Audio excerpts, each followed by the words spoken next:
ये चट्टान नहीं टूट सकती। चट्टान पे गिरने से हड्डी पसली टूट जाती है, किंतु चट्टान नहीं टूटती। अर्थात मैं जागते हुए स्वप्न देख रहा था, मुझे धोखा हुआ था। नहीं, ये धोखा नहीं था। मुझ महानतम की आंखें धोखा नहीं खा सकती। अर्थात मैंने जो देखा था वो सत्य था, सत्य था वो। किंतु ये कैसे संभव है? कहीं उसका शरीर वज्र का तो नहीं बना?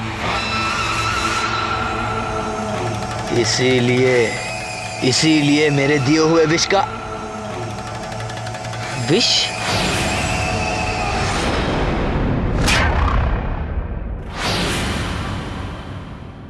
कहीं ये उस विष का तो प्रभाव नहीं है? हो सकता है, हो सकता है। वैदराज! अरे ओ वैदराज,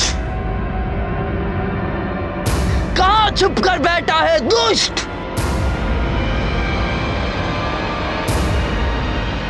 बाहर निकाल दुष्ट!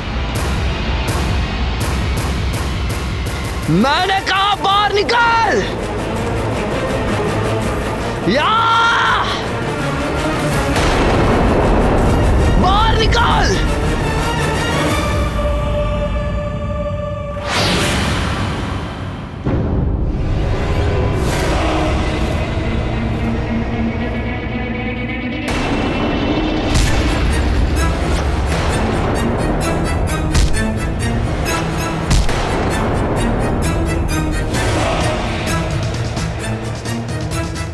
या तूने मुझ महानतम के साथ छल किया।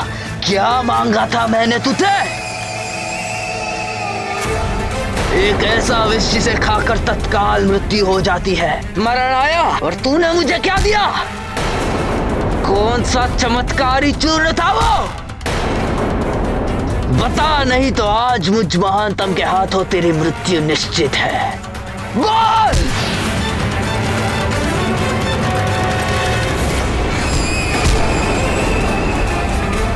कपटी, तेरा विष खाकर तो मेरा शत्रु यमलोक नहीं पहुंचा, किंतु आज मैं तुझे बिना विष खिलाए ही तुझे पीट पीट कर यम के निकट पहुंचा दूंगा।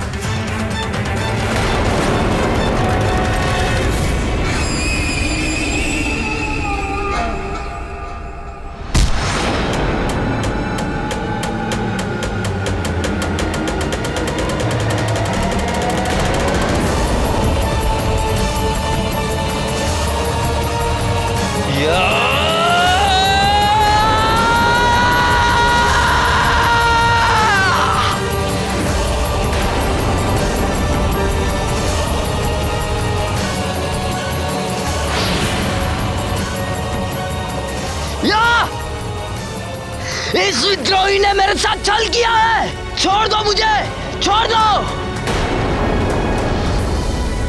कुछ बोलने का अवसर ही नहीं दे रहे हैं, पीटते जा रहे हैं केवल। वो तो ऐसा भयंकर विष बना था जिसके स्पर्श मात्र से मेरी ये स्थिति है कि मैं अब तक तीव्र ज्वर से पीड़ित हूं। और आप कह रहे हैं कि उसने अपना कार्य नहीं किया।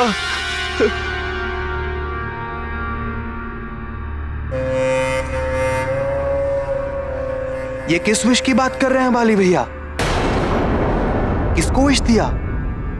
कौन जीवित रह गया? कौन है वो शत्रु? है एक मरकट शिशु है, किंतु अद्भुत है उसका बल।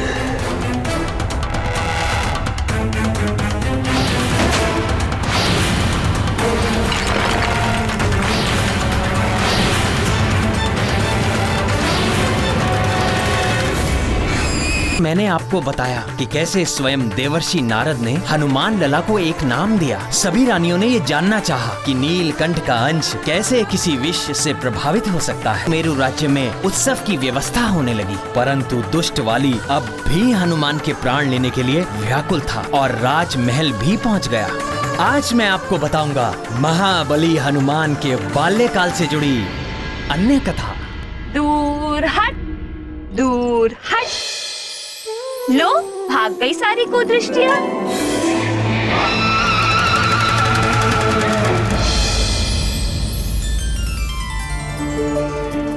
महारानी जी, युवराज को द्रोणी में नहलाइए ना, सुविधा होगी।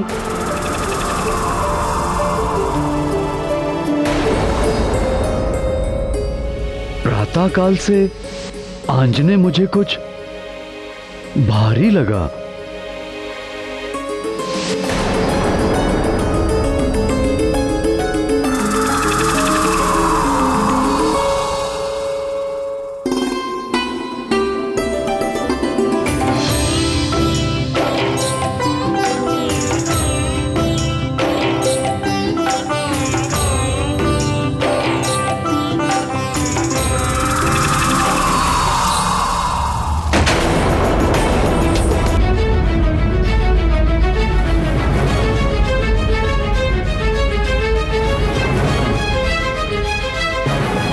अभी तो यहीं थे, क्षण भर का समय भी नहीं हुआ, कहां चले गए? किसी ने मेरे लाल को देखा क्या? कहां जा सकता है? किसी ने तो लिया होगा, अदृश्य तो नहीं हो सकता। देखिए कहीं पलंग से नीचे तो नहीं गिर गया।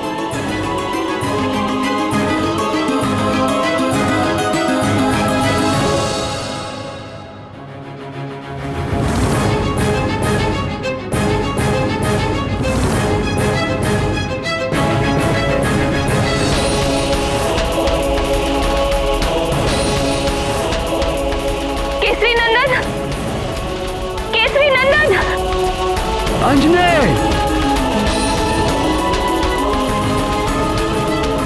अंजने!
अद्भुत शिशु, हमारा शत्रु एक शिशु।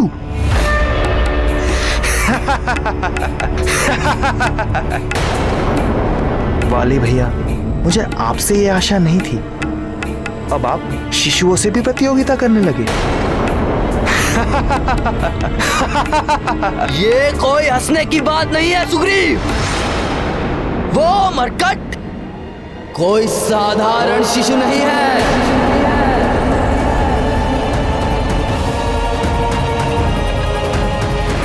वो शिशु है, किंतु वो मायावी शक्ति संपन्न है। मायावी है तो भी न जाने कितने यक्ष राक्षस आदि घूमते रहते हैं, सब तो हमारे शत्रु नहीं हो जाते। और फिर एक शिशु।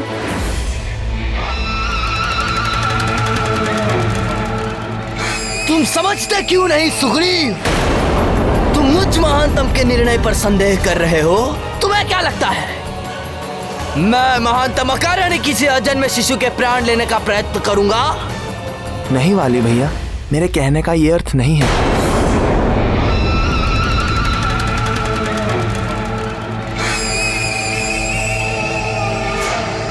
तो क्या अर्थ है? क्या किसी विष भरे सपोले को इसीलिए पालते रहना चाहिए कि वो अभी शिशु है, नवजात है? अरे मूर्ख, बुद्धिमान तो वही है जो विष वृक्ष को बढ़ने से पूर्व ही उसे जड़ से उखाड़ के फेंक दे। वह मरकट हमारे किष्किंधा राज्य और परिवार को ग्रसने वाला राहु है। यदि हमने उसका नाश नहीं किया तो वो हमारा विनाश कर देगा।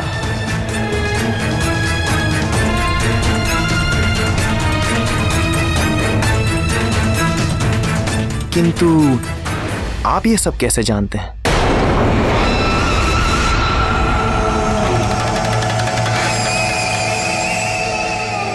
स्वयं देवर्षि नारद जी ने मुझ महानतम को यह सूचना दी।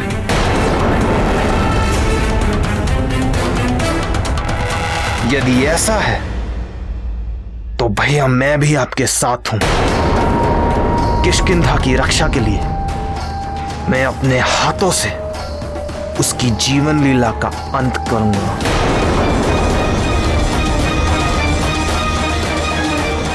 आप जब कहें तब मैं चलने के लिए प्रस्तुत हूं। कब चलना है?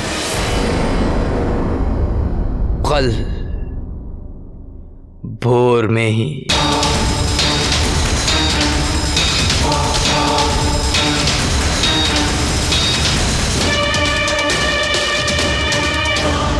गजाननं भूतगणादिसेवितं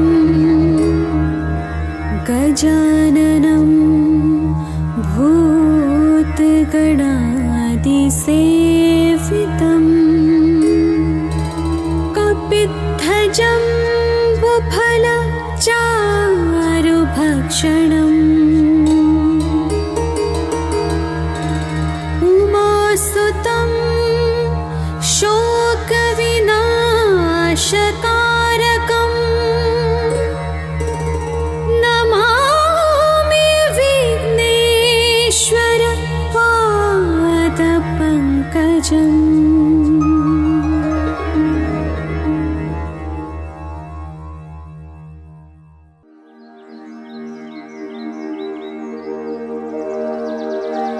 पृथ्वी सगन्धा सरसास्तथापः स्पर्शश्च वायुर्ज्वलनः सतेजः नभः सशब्दं महता सहैव यच्छन्तु सर्वे मम सुप्रभातम्।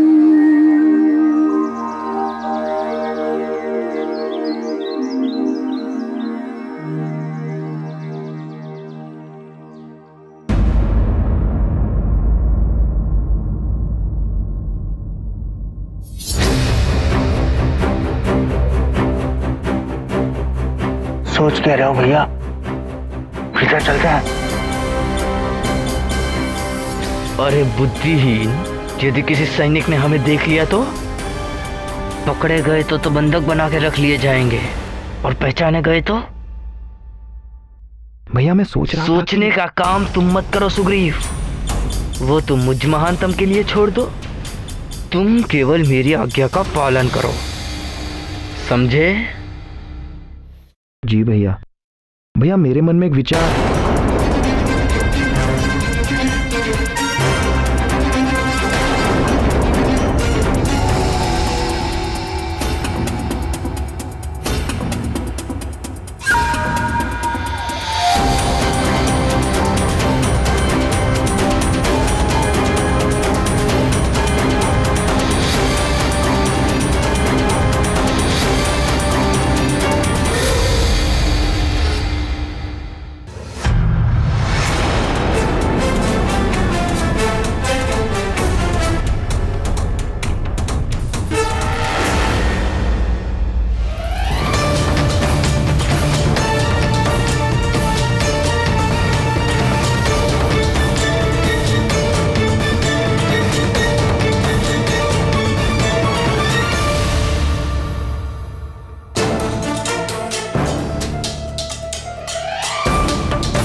कितना मोहक शिशु है, इतना प्यारा शिशु मैंने आज तक नहीं देखा। प्यारा शिशु? अरे मूर्ख, ये वही मरकट है, हमारा शत्रु, किष्किंधा का शत्रु। किंतु भैया वो मरकट नवजात है, कुछ दिन पूर्व ही जन्मा है, किंतु ये तो 5-6 मास का दिख रहा है।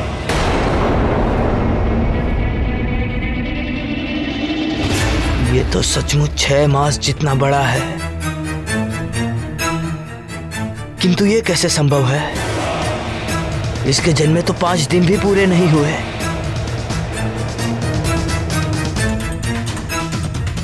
कोई और होगा हमारा शत्रु, ये तो कहीं से भी दुष्ट नहीं लगता। ये तो कितना शांत है, इसे तो देखने से ही मन में आनंद सा उठता है। ये वही शिशु है, मुझ महानतम से ये भूल नहीं हो सकती।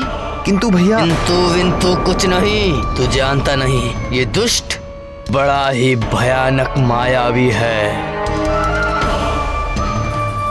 मायावी? मुझे तो नहीं लगता।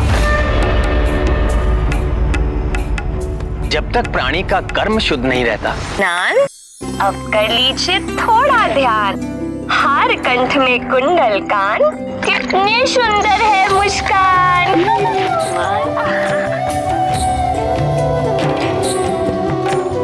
महारानी जी, आप कुछ खा लीजिए, जब तक युवराज का अन्नप्राशन नहीं हो जाता तो उनके लिए भी आपको ही खाना होगा ना। अरे हाँ, फिर तो हमें बहुत सारा खाना होगा। क्यों केसरी नंदन? लीजिए महारानी जी, खा लीजिए।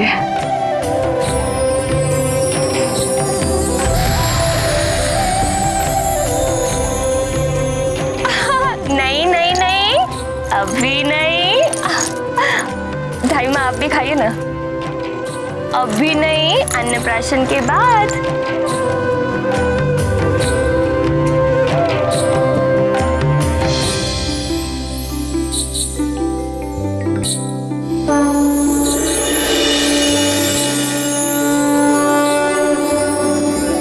भैया ये तो घुटनों के बल चल रहा है, और आप कह रहे हैं कि 6 दिन का भी नहीं है। मायावी है मरकट, बोला था ना मैंने। अजी थोड़े और बड़े हो जाइए, फिर मैं स्वयं आपको सेब के ऊपर में ले चलूंगी। चलेंगे हम उपवन, खाएंगे फल हम भर मन। महारानी जी, मैं आपके लिए स्नान का प्रबंध करती हूँ। केसरी नंदन, अब मैं स्नान करके आती हूँ।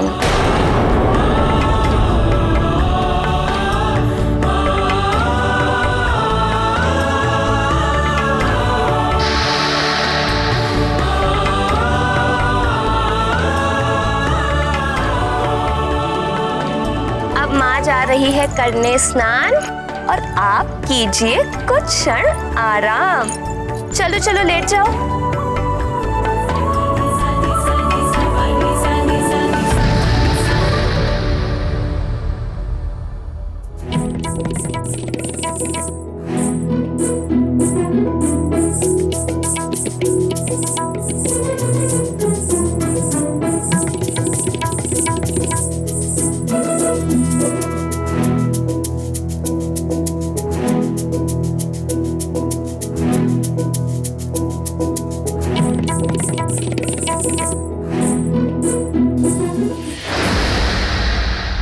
देखो तो इस मायावी मरकट को, 5 दिन का भी नहीं है और सेब खाना चाहता है।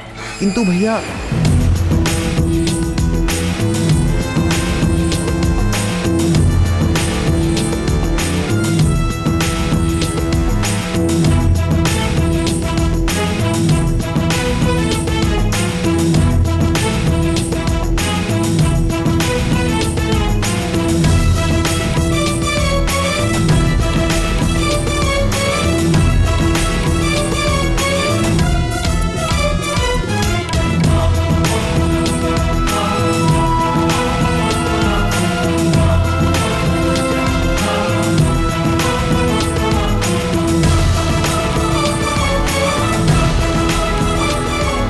महादेव, भैया ये तो खड़ा भी हो गया।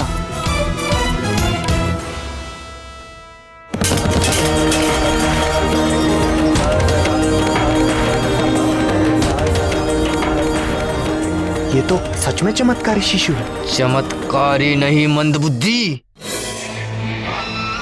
मायावी।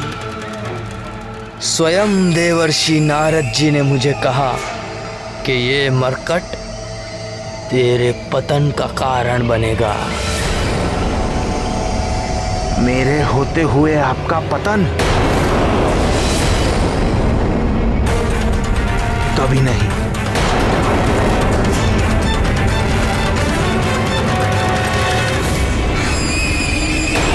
बाल लीला देख वाली भी आश्चर्यचकित रह गया। उसे अपने ही बल और पराक्रम पर संदेह होने लगा, परंतु अहंकारी वाली को किसी भी स्थिति में हार स्वीकार नहीं थी। वहाँ केसरी और अंजना हनुमान लला के दिव्य कुंडल और कंठहार को लेकर भी चिंता में पड़ गए थे। तब स्वयं बृहस्पति जी ने उन्हें बताया कि ये दिव्य कुंडल और कंठहार केवल युवराज की माता ही देख सकती हैं।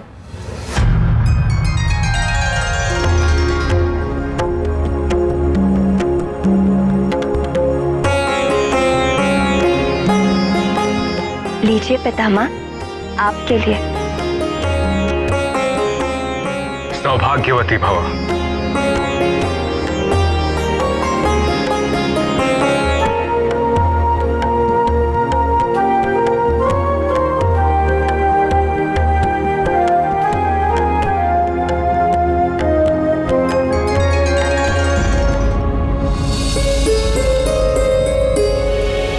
वानरराज, युवराज कहाँ है? यही तो है, अभी तो लिटाया मैंने।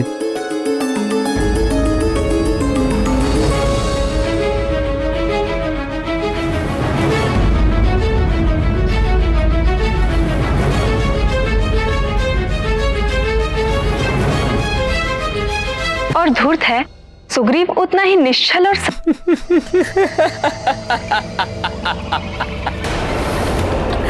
भैया मैं गिर गया और आप हंस रहे हैं? क्योंकि मैं भी तुमसे पूर्व इसी तरह गिर चुका हूँ, ठीक वहीं से।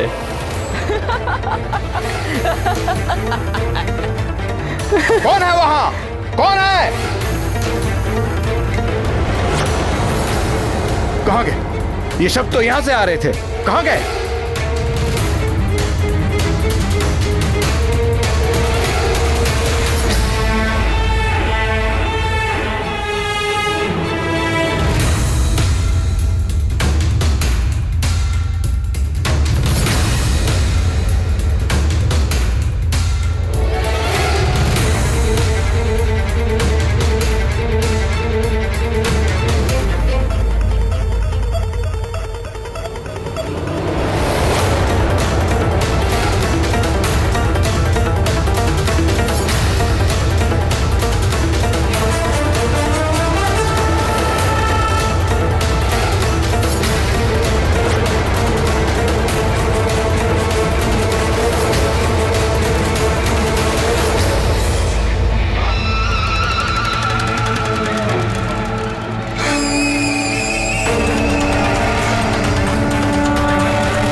भी भूख लग रही क्या भैया?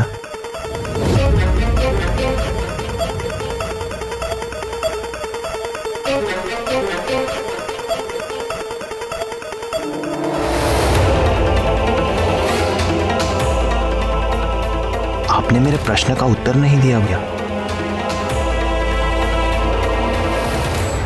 कहाँ ढूंढूं? भैया हमने प्रायः पूरा राजभवन ढूंढ लिया, किंतु वो शांत और सुंदर शिशु अब तक नहीं दिखाई दिया। शांत सुंदर? मरकट बोलो, मरकट शत्रु है वो हमारा। मुझे क्षमा करें भैया, मैं भूल गया था। अब मैं सदा स्मरण रखूंगा। मरकट, मरकट।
प्रणाम वानरराज।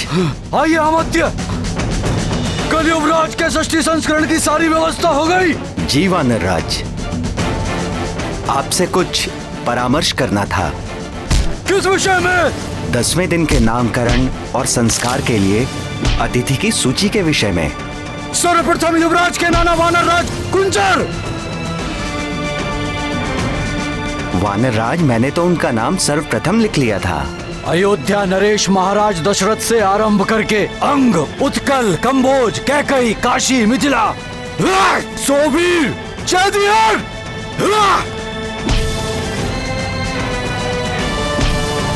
7 सभी मित्र राज्यों को निमंत्रण दे। मलय, माल्यवान, मैनक और मध्यांचल के भी शासकों को निमंत्रण भेजिए।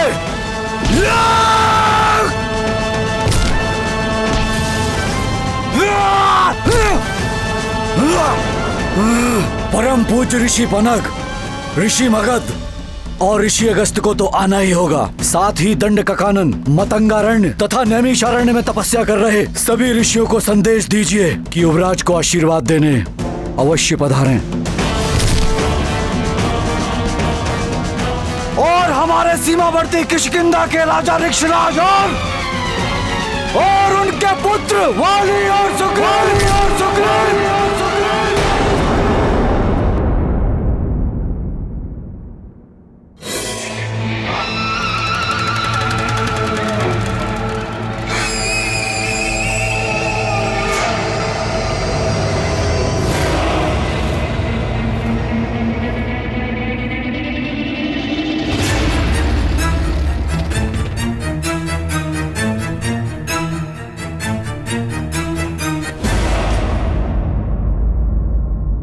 नामकरण के साथ कल के षष्ठी संस्कार में भी उन दोनों को आमंत्रित कीजिए।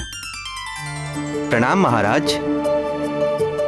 महाराज, ऋषि शवानी के शिष्य आपसे मिलने की अनुमति चाहते हैं। आने दो। जी महाराज।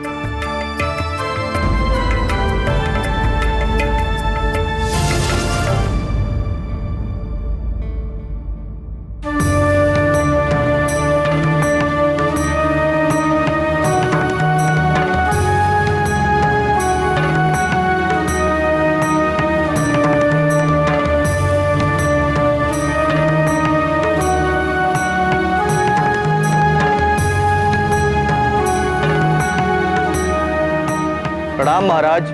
प्रणाम तपस्वी। हम दंडकारण्य से आपको कुछ सौंपने आए।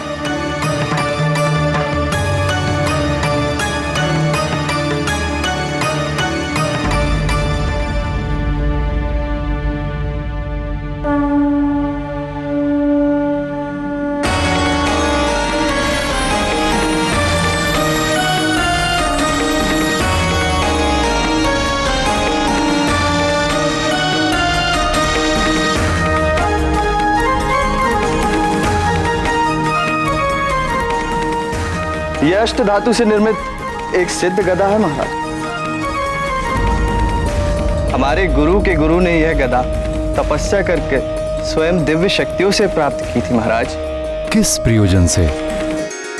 और एक तपस्वी का गदा से क्या कार्य? राक्षसों से संघर्ष करने के लिए हमारे गुरु के गुरु ने क्षत्रिय कुल में जन्म लिया था महाराज, किंतु कालांतर में उन्होंने हिंसा का त्याग करके अहिंसा का व्रत धारण किया था महाराज। उनके देहावसान के पश्चात यह गदा हमारे गुरु ऋषि सावर्णी की सुरक्षा में थी। सुरक्षा में? जी, वे अपने गुरु की आज्ञा अनुसार इस गदा के अधिकारी के जन्म लेने की प्रतीक्षा कर रहे थे, किंतु 2 सप्ताह पूर्व उन्होंने भी देह त्याग दी। अपने देहांत के पूर्व उन्होंने कहा था कि यदि यह गदा आश्रम में रही तो किसी राक्षसी शक्ति में पड़ जाने का संकट हो सकता है। अतः उनके आदेश पर ही हम यह सिद्ध गदा आपको सौंपने आए हैं। किंतु मुझे ही क्यों? उन्होंने कहा था कि शम्भ साधन नामक राक्षस के वध के पश्चात आप ही इस गदा के योग्य अधिकारी हैं। अच्छा, जो इसके वास्तविक अधिकारी हैं वो कौन है? मैंने भी उनसे यही प्रश्न पूछा था। तो उन्होंने क्या उत्तर दिया? समय आने पर इस गदा का वास्तविक अधिकारी स्वयं आपसे यह गदा मांग लेगा महाराज, और आप ये गदा उसे सहर्ष दे भी देंगे। ऋषियों की बातें सदा समझ में नहीं आती, किंतु समय बीतने पर हर रहस्य खुल ही जाता है।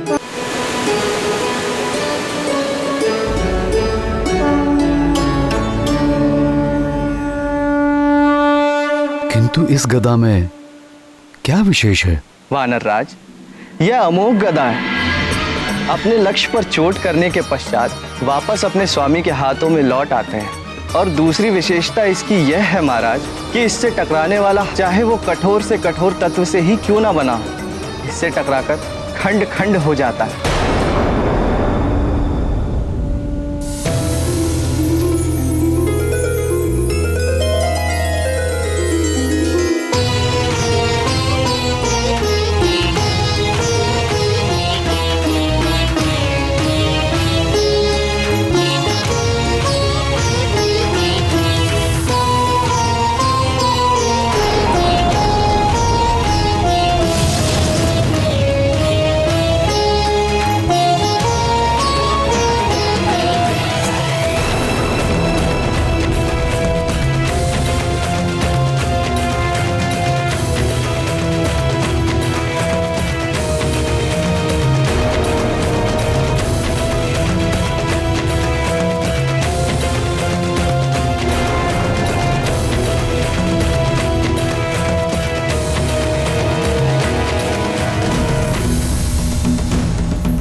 अज्ञानी।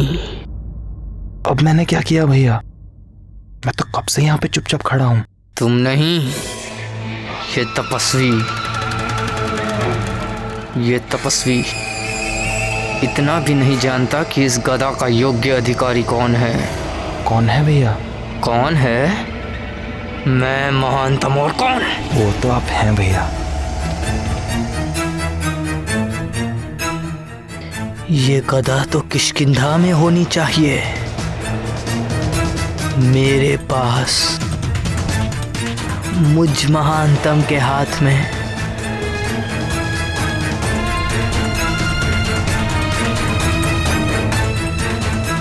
ये तो बहुत ही अद्भुत गदा है। आपके गुरु के गुरु अवश्य ही कुशल योद्धा रहे होंगे।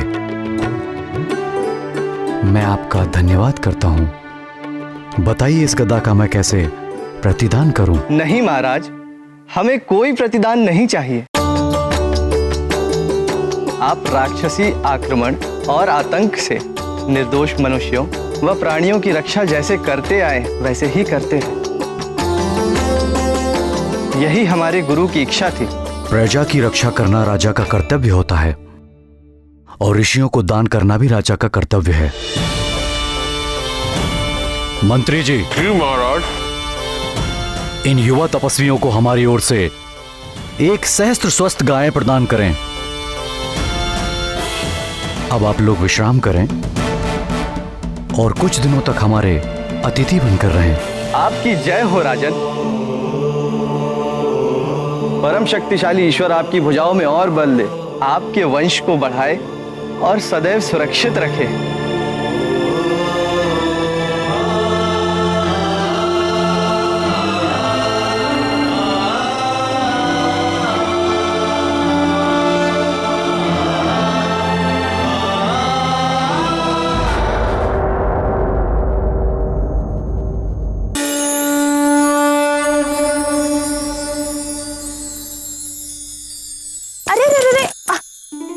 अभी नहीं बेटा, अन्नप्राशन के पश्चात।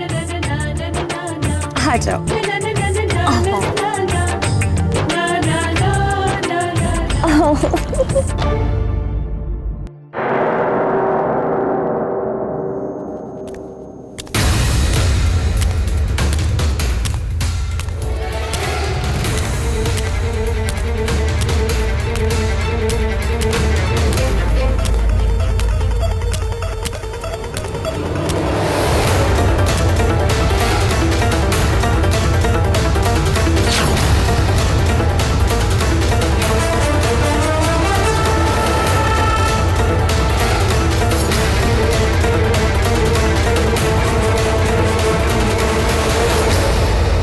प्रिय अंजने, ये देखो। क्या पहना? मेरा नया गदा।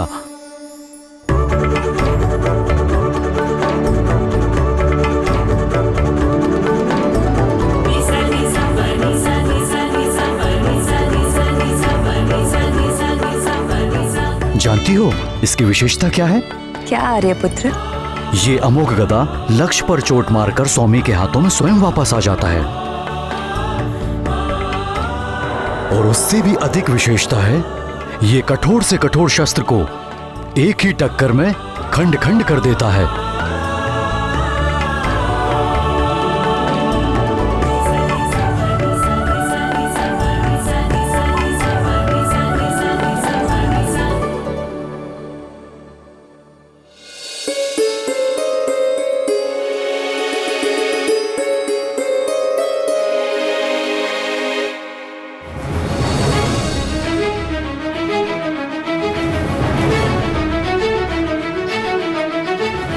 ये सब किसने किया प्रिय? न जाने किसने किया। मेरे कक्ष से जाने के पूर्व तो ये सब सेब वहां पेट पर पड़े हुए थे। आपके जाने के पूर्व कोई कक्ष में आया था क्या? नहीं, कोई भी नहीं। सिर्फ आपके ये पुत्र ही थे। किंतु हमारे पुत्र तो कुल 5 दिन के हैं। वो यहाँ तक कैसे पहुँच पाएंगे? वो तो अभी खड़े भी नहीं हो सकते।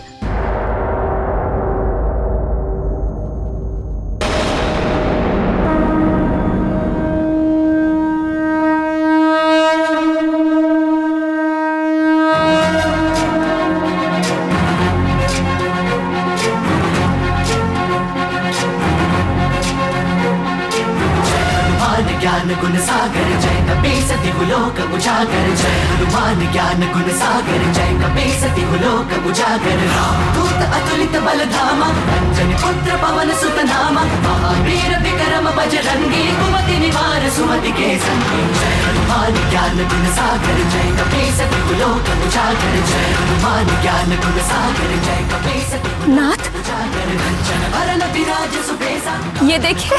कुंचित केसा हाथ वज्र और ध्वजा विराजै कांधे मूंज जनेऊ साजै जय हनुमान ज्ञान गुण सागर जय कपे सति लोक उजागर जय हनुमान ज्ञान गुण सागर जय कपे सति लोक उजागर जय। लला ने अचानक ही शारीरिक विकास की बहुत सारी सीढ़ियां चढ़ ली थी। उनकी बाल लीला देख वाली ये समझ गया था कि हनुमान लला कोई साधारण शिशु नहीं है। वो हनुमान लला के प्राण लेने हेतु एक बार फिर केसरी भवन में आता है। हनुमान लला वो इस प्रकार सेब के प्रति आकर्षित हुए कि उन तक पहुंचने के लिए वो अपने पैरों पर स्वयं खड़े भी हो गए। ये देख वाली और सुग्रीव आश्चर्यचकित रह जाते हैं। स्वयं देवर्षि नारद जी ने मुझे कहा कि ये मरकट तेरे पतन का कारण बनेगा।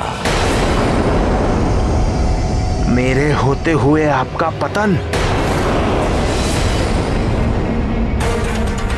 कभी नहीं।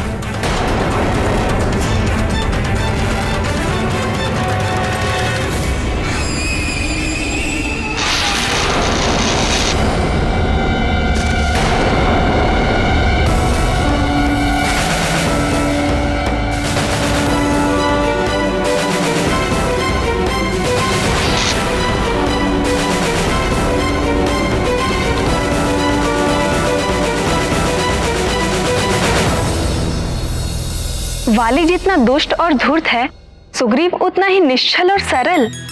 कितनी सरलता से वो घमंडी वाली के झूठ में आ गया। निर्मल मन जन सो मोहि पावा, मोहि कपट छल छिद्र न भावा। ये बात नहीं। तो हमारा पुत्र सच में? कुछ मत कहिए, माता पिता की भी दृष्टि लग जाती है। विलक्षण है।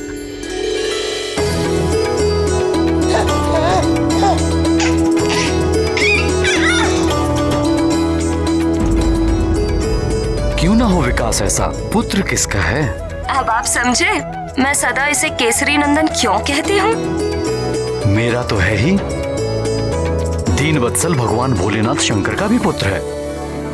उन्हीं के आशीर्वाद से तो ये पुत्र हमें प्राप्त हुआ है। हे भोले बाबा, अपने पुत्र पर अपनी कृपा सदा बनाए रखना।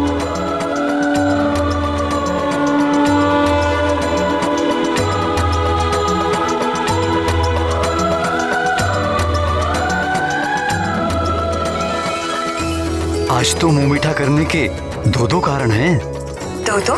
एक तो आंजनेय का अपने पैरों पर खड़ा होना, दूसरा ये अद्भुत गदा प्राप्त होना।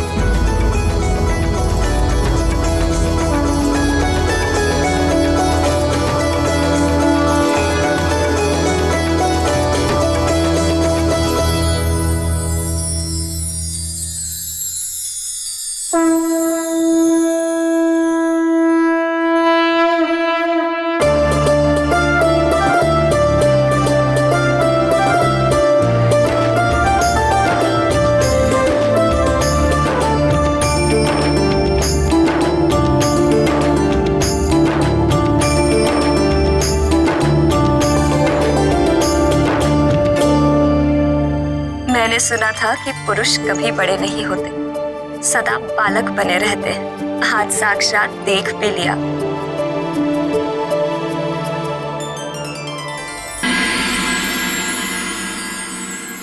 इस मरकट तक पहुंचने का यही एक सुरक्षित मार्ग है।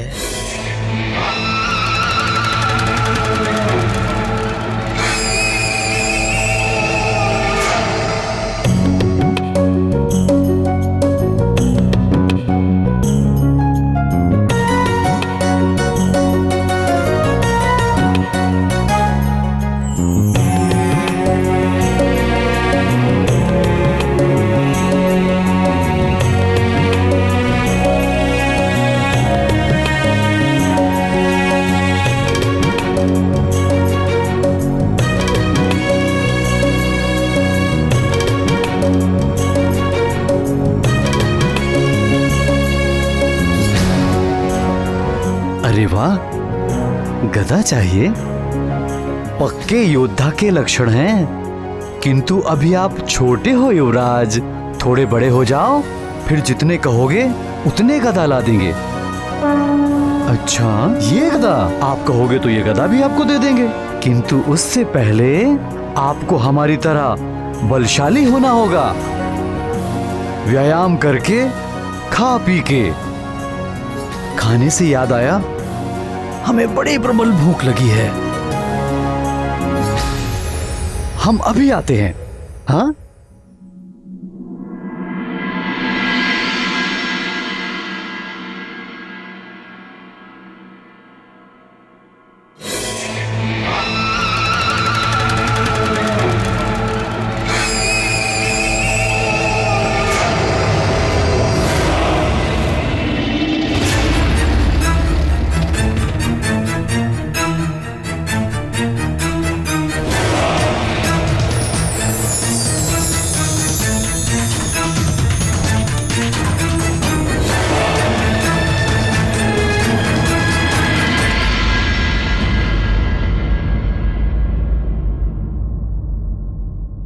जय राम भक्त हनुमान, जय राम भक्त हनुमान, जय राम भक्त हनुमान, जय राम भक्त हनुमान, जय राम भक्त हनुमान, जय राम भक्त हनुमान, जय राम भक्त हनुमान, जय राम भक्त हनुमान, जय राम भक्त हनुमान।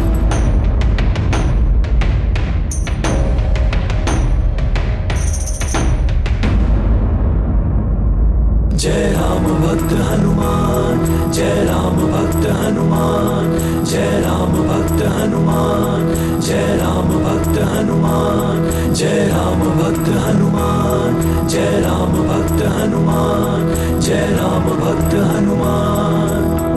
निश्चल प्रेम की वो मुस्कान दिए सुग्रीव को बाल हनुमान। भगत भगत को गया जान, बैर भाव भया अंतर्धान। बाल रूप के हनुमत देवा फिर सचिव रूप में करेंगे सेवा।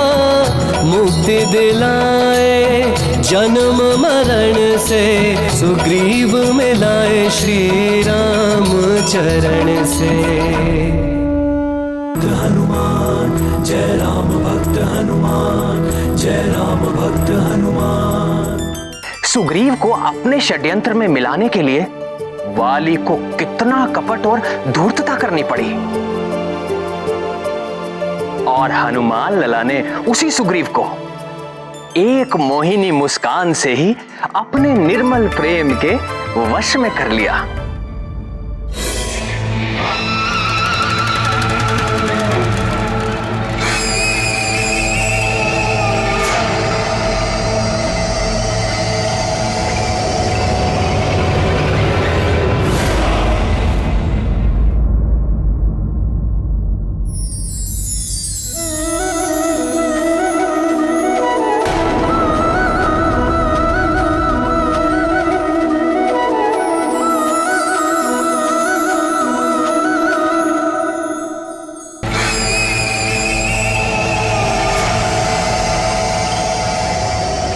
सुग्रीव, सुग्रीव, सुग्रीव।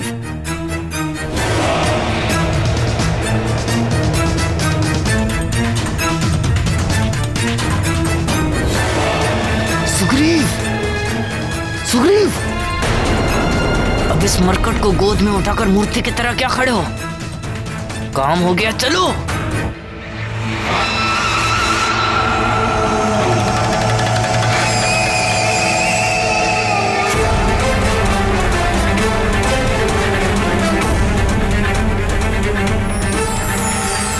यह अमोघ गदा है कि इससे टकराने वाला चाहे वो कठोर से कठोर तत्व से ही क्यों ना बना, इससे टकराकर खंड खंड हो जाता है। अपने लक्ष्य पर चोट करने के पश्चात वापस अपने स्वामी के हाथों में लौट आते हैं। क्या कर रहे हो भैया? चलो अरे ठहर तो।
अन्नपूर्णे सदा पूर्णे शंकर प्राण वल्लभे ज्ञानम वैराग्यम सिद्धार्थम भिक्षाम देहि च पार्वते।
दैत्य रावण अपनी विजय का प्रदर्शन करने के लिए संसार भर में घूमने लगा कि देखो, अब इस पुष्पक विमान का स्वामी मैं हूं।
सूर्यदेव, देखिए मेरी शक्ति।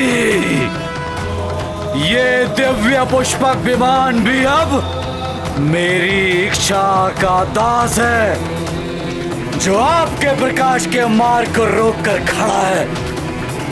और हमारे पीछे पूरा पृथ्वी लोक गहरे अंधकार में डूब चुका है। यदि आप में सामर्थ्य हो तो मेरी चुनौती स्वीकार कीजिए।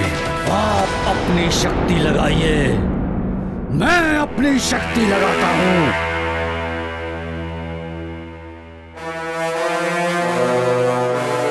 इस उद्दंड अहंकारी से क्या उलझना अरुण? इसका ना तो कोई कर्तव्य है और ना कोई धर्म। हमें तो स्वयं प्रकाशित होकर इस पूरे जग को प्रकाशित करना है। चलो अरुण। सारे देवता दशानन की उपलब्धि से जलते हैं। एक दिन इन सबको मेरी शक्ति को मानना पड़ेगा, मानना ही पड़ेगा।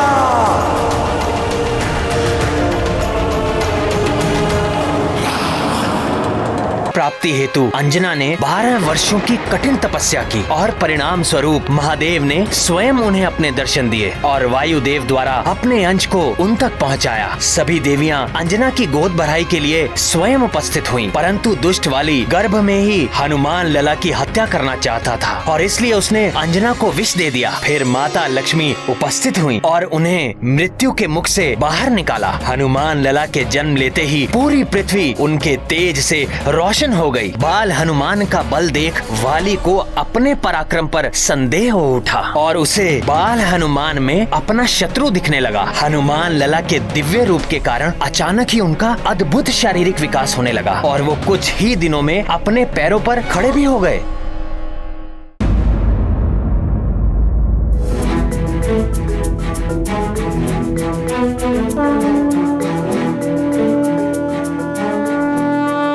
नाथ, ये देखिए।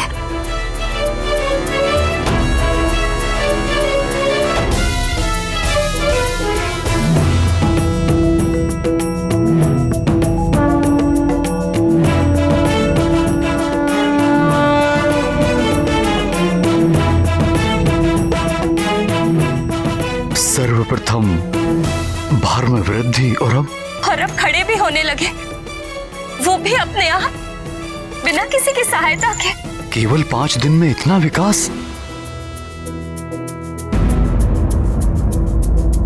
एक ओर मुझे प्रसन्नता हो रही है तो दूसरी ओर चिंता। चिंता की तो कोई बात नहीं।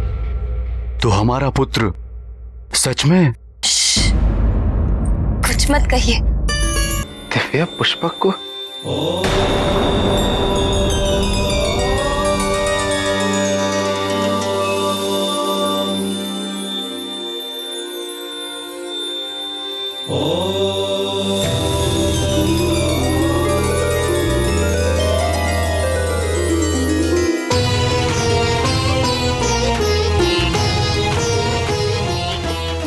तो कैलाश है, मेरे महादेव का निवास।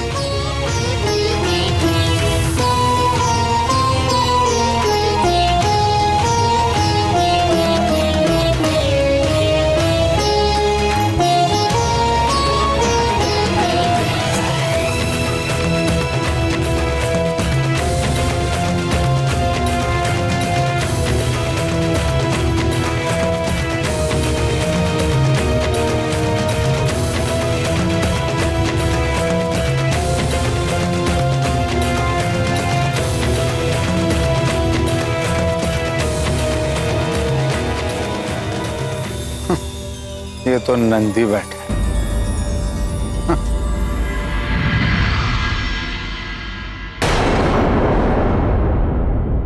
ठहरिए।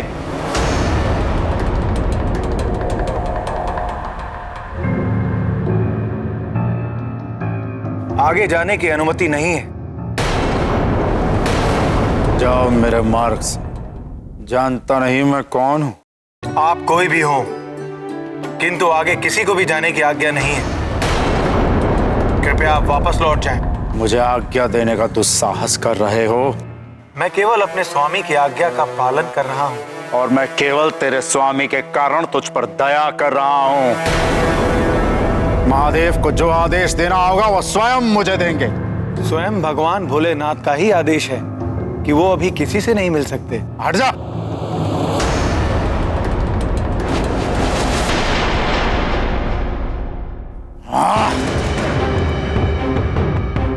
जानता नहीं तू क्या अपराध कर रहा है।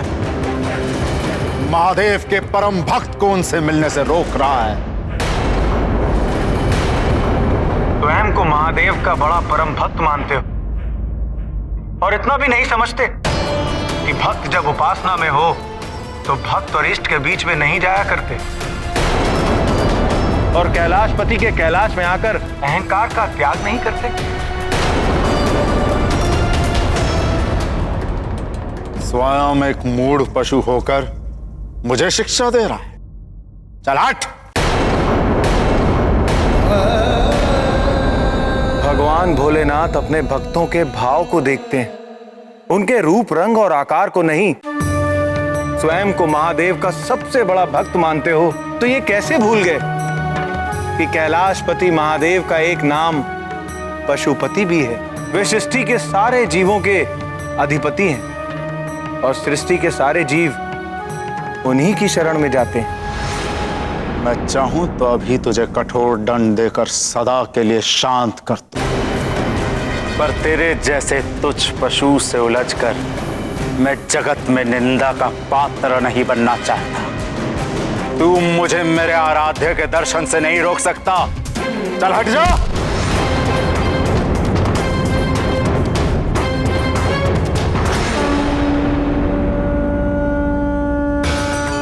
भगवान शंकर दीनानाथ भक्त वत्सल हैं। वो अपने भक्तों को दर्शन देने में स्वयं कभी भी विलंब नहीं करते, किंतु आज महादेव के दर्शन नहीं हो पाएंगे। इस मर्यादा को समझिए और वापस लौट जाइए। लौट जाना और पीछे हट जाना मेरा स्वभाव नहीं। और ऐसा कौन सा कार्य है कि डमरूधारी अपने परम भक्त दशानन से भी ना मिले।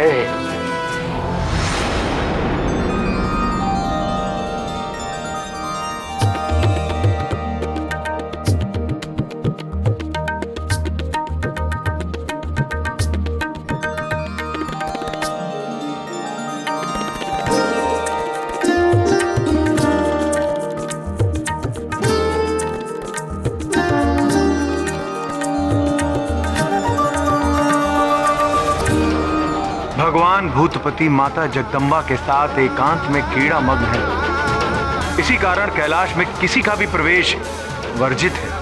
क्यों मेरा मार्ग रोक कर अपने काल को निमंत्रण दे रहा है। काल का भय मुझे मत दिखाओ दशानन। स्वयं भगवान महाकाल और महादेवी आदिशक्ति को अपनी पीठ पर उठाकर चलता हूं।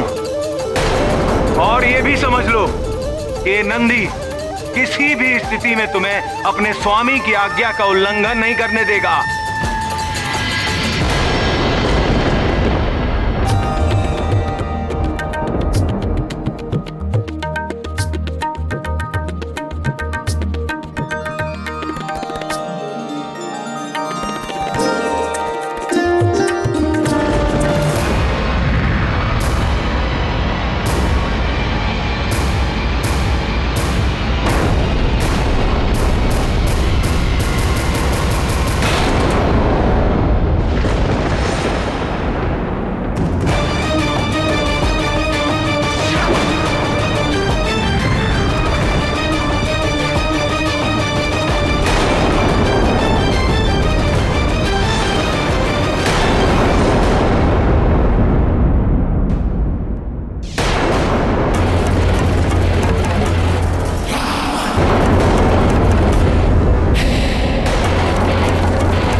मृत्यु ना आज होनी है और ना ही मेरे हाथों होनी है दशग्रीव।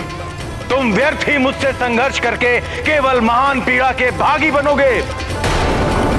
मेरी बात मानो, वापस लौट जाओ। लंकेश दशानन जो एक बार संकल्प कर ले उसे पूरा करके ही रहता है। भक्त होकर भी बार बार भगवान की आज्ञा का निरादर कर रहा है, मूर्ख।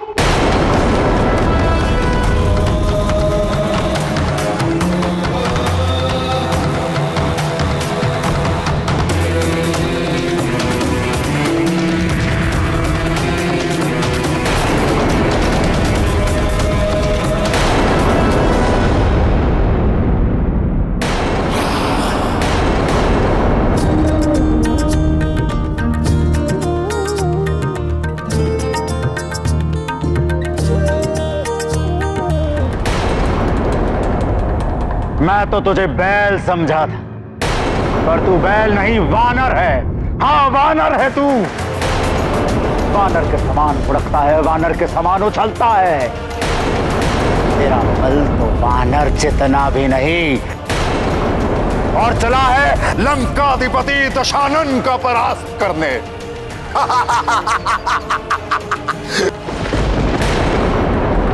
ये महादेव भी निराले हैं, किसी भी पात्र अपात्र को वरदान दे देते हैं, किसी को भी अपना गण बना लेते हैं।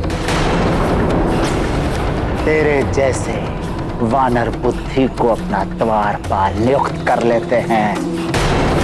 बड़ा आया दशानन से युद्ध करने वाला। वानरों को तो मैं कीट पतंग भी नहीं समझता। वानर बुद्धि।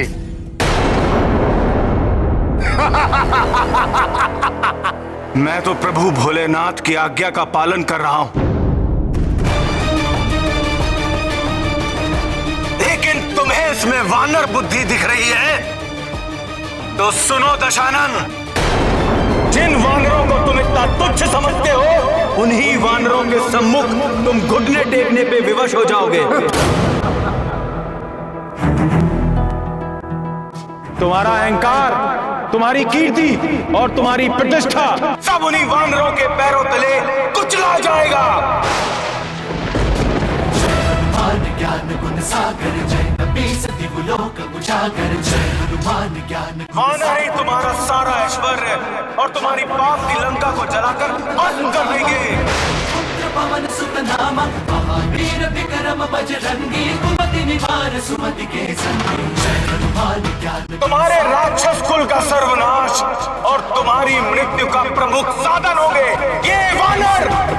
उजागर रंजन हरण विराज सुबेसा कानन कुंडल कुंचित केसा हाथ वज्र और ध्वजा विराजय कांधे मूंज जनेऊ साज। सभी लोगों में तुम्हारी निंदा होगी और जिस वानर रूप को तो तुच्छ मानकर अपमानित कर रहा है वही वानर रूप यशस्वी होकर भक्ति और पराक्रम की मूर्ति बनकर सर्वत्र पूजा जाएगा। ये मेरा श्राप है तुम्हें, मेरा श्राप है तुम्हें, मेरा श्राप है तुम्हें, मेरा श्राप है तुम्हें।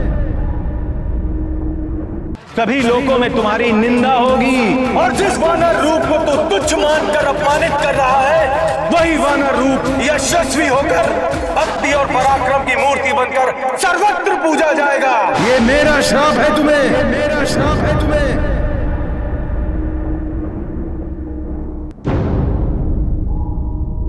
ये गूंज कैसी है प्राणनाथ? यह सत्य और न्याय की गूंज है प्राण प्रिय। हमारे सर्व समर्थ भक्त नंदी ने एक अशिष्ट को उचित दंड दिया है। सी बैल बन सका ना विधिवत वानर। तू क्या समझता है मैं तेरे तुच्छ शाप से घबरा जाऊंगा? वानरों से भयभीत होकर प्रार्थना क्षमा प्रार्थना करूंगा। तूने अभी मेरी शक्ति देखी नहीं है परंतु तुझ पर बल का प्रयोग करके मैं अपनी शक्ति को व्यर्थ नहीं करना चाहूंगा। तेरा अस्तित्व तो वैसे भी तुच्छ और नगण्य है पर अब मैं उसे अर्थहीन बना दूंगा। तू यहीं खड़ा रह और देख मैं तेरे सामने से ही संपूर्ण कैलाश पर्वत को यहां से उखाड़ कर अपनी राजधानी लंका ले जाऊंगा।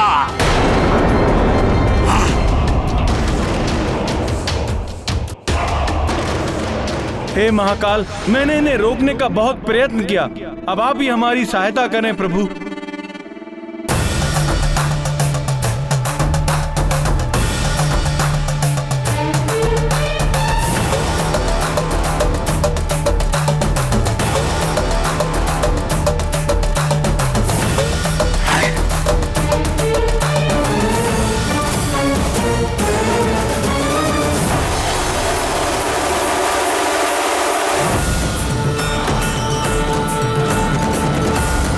हाँ।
के साथ हनुमान लला की प्रथम भेंट बड़ी ही विचित्र थी।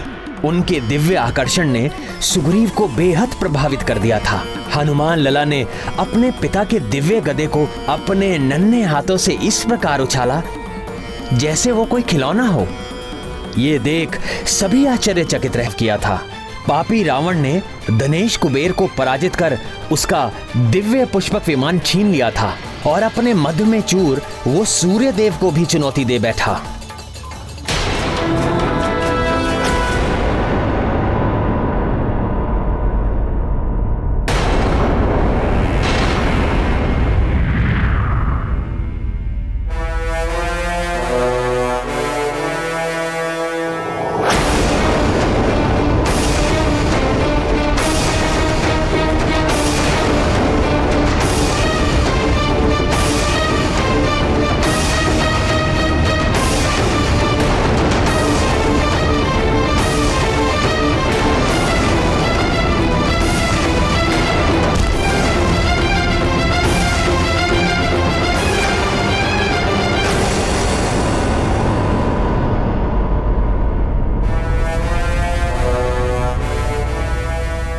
अचानक ये क्या हो गया? ऐसी कौन सी शक्ति है जो दिव्य पुष्पक को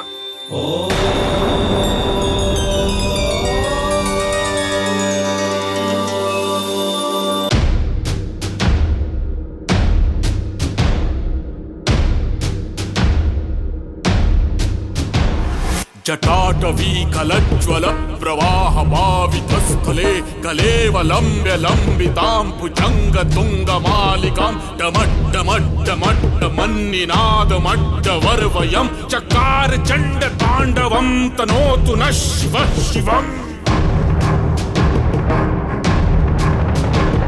जटाकटाह संभ्रम भ्रमन्निलिम्प निर्झरी विलोल वीचि वल्लरी विराजमान मूर्धनि धगत् धगत् धगत् ज्वलल्ललाट पट्ट पावके किशोर चन्द्रशेखरे रतिः प्रतिक्षणं मम।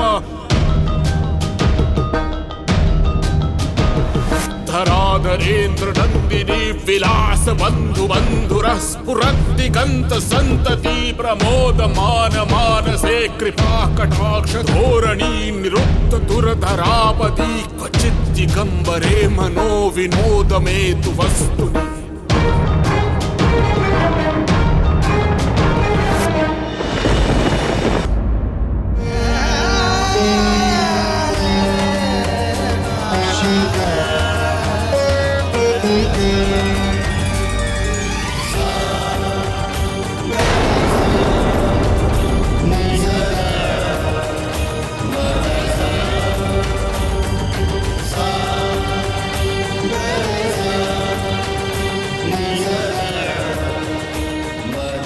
ओम नमः शिवाय। ओम नमः शिवाय। ओम नमः शिवाय। उठो दशानन। प्रभु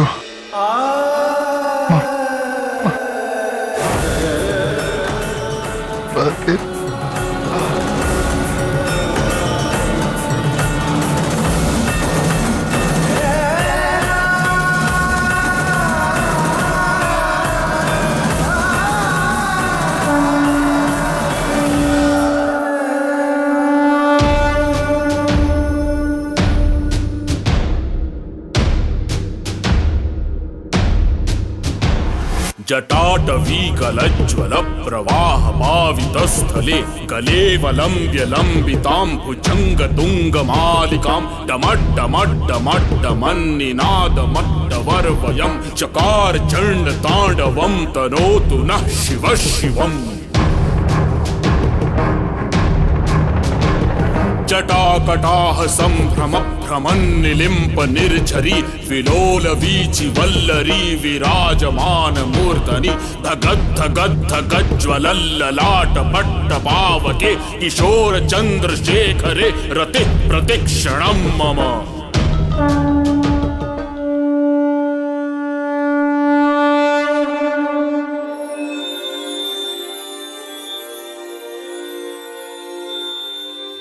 मैं तुम्हारी स्तुति से अति प्रसन्न हूं दशानन।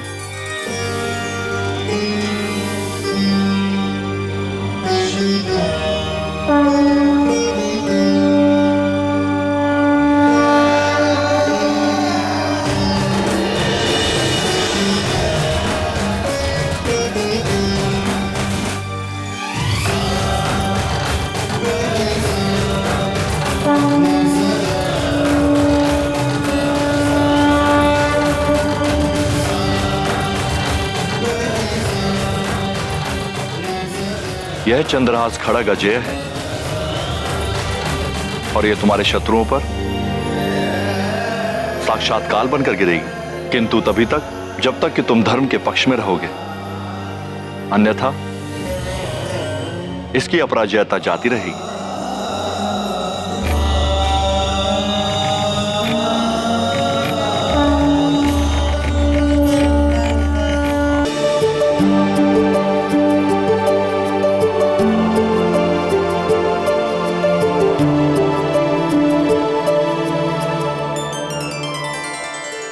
अब हमारे केसरी नंदन को तात की गोद में जाना है।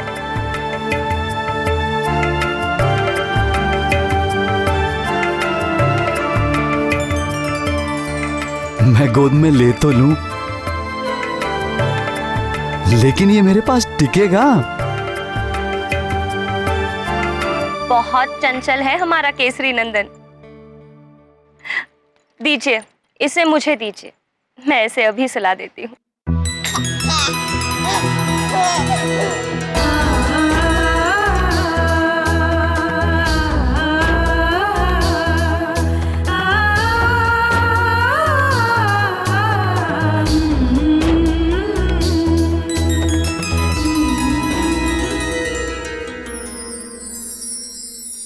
आप सो जाइए।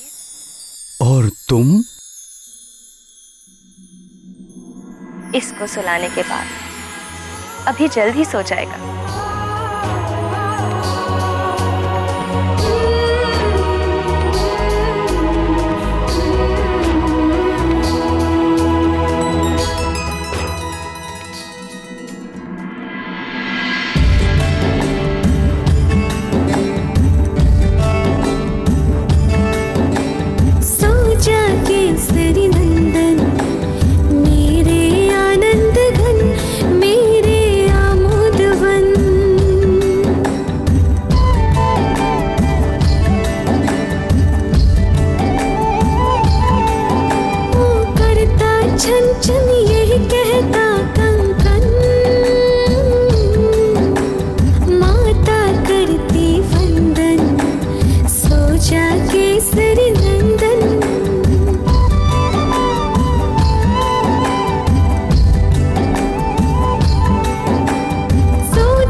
मेरा पुत्र, पवन पुत्र, हे केसरी नंदन, वानर राज केसरी और भगवान शंकर के साथ साथ तुम मुझे भी अपना पिता ही समझो पुत्र,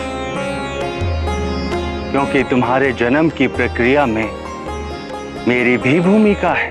भगवान शंभु की कृपा से नमामि शंभु, नमामि रुद्रम, नमामि पुरुषम पुराणम, नमामि सर्वम शिरसा नमामि।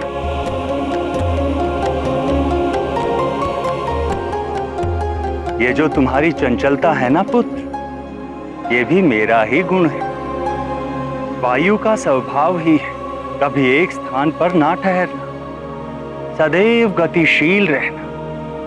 वायुपुत्र होने के कारण तुम में ये चंचलता सहज ही चली आई है, किंतु तुम थोड़ा धीर भी धरो पुत्र, कैलाशपति भगवान शंकर के समान।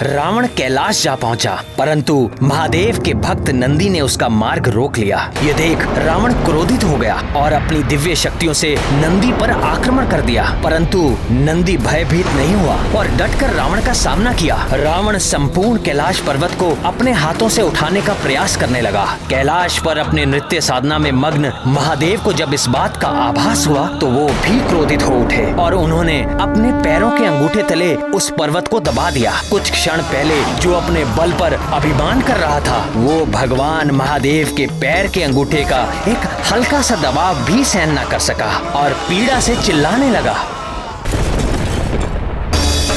समुद्र में ज्वार आ गया, तीनों लोकों के प्राणी कांप उठे, इंद्र आदि देवता तक विचलित हो गए।